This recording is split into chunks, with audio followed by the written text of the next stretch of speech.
आगामी 44 दिन में बदली मेष राशि जीवन आग को हेबापाई जाउछि बड़ परिवर्तन।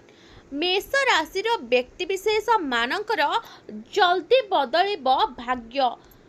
तेबे आपण मानकर जदि मेष राशि भिडियोटी को संपूर्ण निश्चिंत देखंतु आपणकर कौन सब परिवर्तन हेबो एवं आपणक जीवन केमिति एवं आपण कौन सब कले लाइफ रे डेवलप करिवे से संपर्क रे एही वीडियो रे जानिबा। या सहित जानिबा आपणक जीवन रे आगामी 44 दिन रे गोटे कौन बड़ धरणर परिवर्तन आसिबो। दर्शक बंधु, ग्रह मानकर स्थिति रे एभली एक परिवर्तन हेबाकु जाउछि जहाँ मेष राशि व्यक्तिशेषंकर भाग्य खोली देबा पाई जाउछि। आपणक राशिंकर स्वामी मंगल एजे आपणको जहाँ भी कष्ट देउथिले एबे ताहा दूर हेबा पाई आपण मानकर जाउ अछि। आपणको एहार शुभ परिणाम प्राप्त हेबाकू जाउछि। एही समय रे भाग्यर साथ आपणको मिलिबा पाई जाउछि।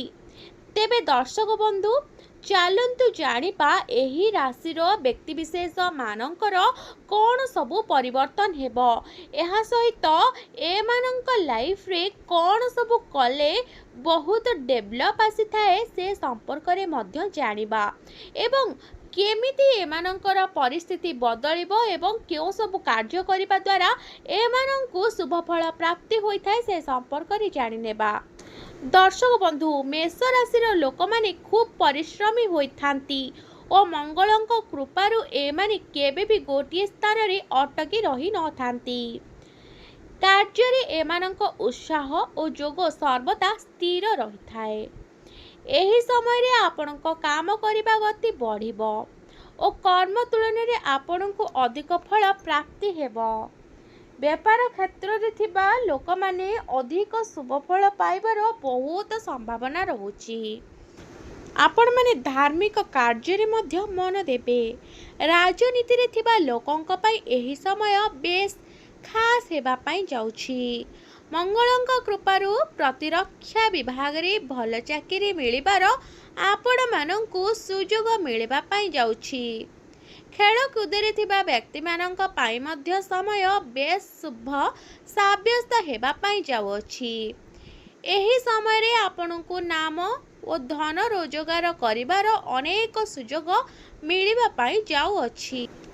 आपण मानंक पिता मातांक उपरे बेस खुशी रहिबे। आपणक सबु कार्य सहज हेबा पाई धीरे धीरे लागिबो आपण माने देखि पारिबे। आपण माने सदा सर्वदा मंगलंकु संतुष्ट करबा को चेष्टा करंतु। आपणक जीवन रे आपण सुखी रहिबे।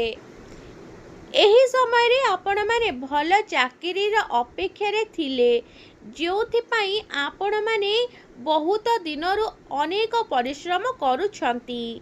तेबे सेही अपेक्षार मध्य अंत हेबा पाई जाउछि। आपणकु चाकरी मिलिबार बहुत संभावना रहुछि। एही समय रे विदेश यात्रार सुजोग मध्य आपण मानंक पाई बनु अछि।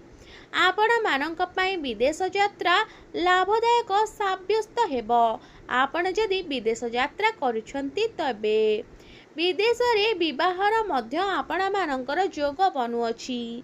आपणकु विदेशरू विवाह प्रस्ताव आसी पारे।